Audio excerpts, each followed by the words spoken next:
भाषा के अतिरिक्त हमारे बीच कोई संबंध नहीं। भाषा ना हो, हमारे सब संबंध खो जाएं।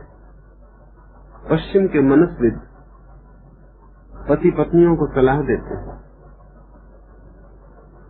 कि जैसा प्राथमिक क्षणों में पति और पत्नी ने एक दूसरे से प्रेम के शब्द बोले थे, उनको जारी रखना चाहिए। स्वभाव का पति पत्नी उन्हें छोड़ देते, उनकी जरूरत नहीं रह जाती। जब आप पहली बार किसी के प्रेम में पड़ते हैं तो कुछ शब्द बोलते हैं जो कि निरंतर सांस रहने पर, विवाहित हो जाने पर फिजूल मालूम पड़ेंगे, लेकिन मनोवैज्ञानिक कहते हैं उन्हें दोहराते रहना चाहिए, अन्यथा प्रेम समाप्त हो जाए, क्योंकि शब्द ही हमारा कुल संबंध है।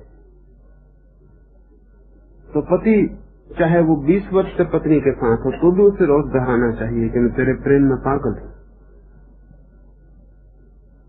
मनोवैज्ञानिक कहते हैं चाहे ये सत्य ना भी मालूम पड़े,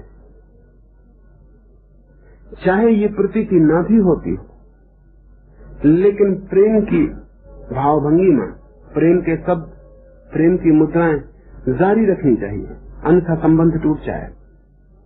अधिक पति पत्नियों का जीवन उदास और ऊब से भर जाता है।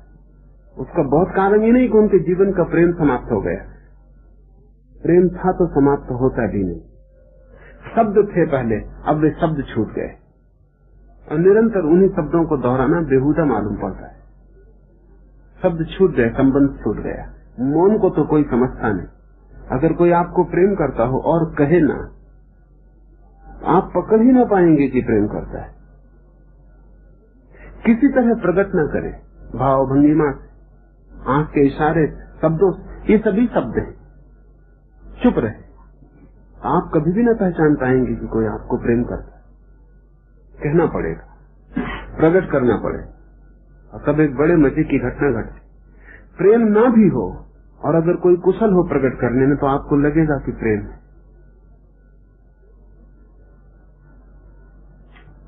बहुत बार जो अभिव्यक्ति में कुशल है वो प्रेमी बन जाता है। जरूरी नहीं कि प्रेम हो, क्योंकि प्रेम को आप समझते नहीं, आप सिर्फ शब्दों को समझते। पति पत्नी उदास होने लगते क्योंकि उन्होंने शब्दों को क्या बार बार कहना, फिर उनमें कुछ रस नहीं मालूम पड़ता, लेकिन शब्दों के खोते ही संबंध खो जाता। एक ऊब घेर लेती, और इस ऊब का कुल कारण इतना है कि जिन शब्दों के कारण प्रेम प्राथमिक रूप से संवादित हुआ था, वो शब्द आपने छोड़ दिए। प्रेम भी समझ में नहीं आता शब्द के बिना, तो प्रार्थना तो कैसे समझ में आएगी, परमात्मा तो कैसे समझ में आएगा। क्योंकि प्रेम पहला चरण, प्रार्थना दूसरा चरण, परमात्मा अंतिम चरण। फिर और गहरे चरण, प्रेम, प्रार्थना, परमात्मा एक से ज्यादा गहरे। परमात्मा को तो समझना बहुत ही कठिन है, उसके लिए भी हमें शब्दों का प्रयोग करना पड़ता है।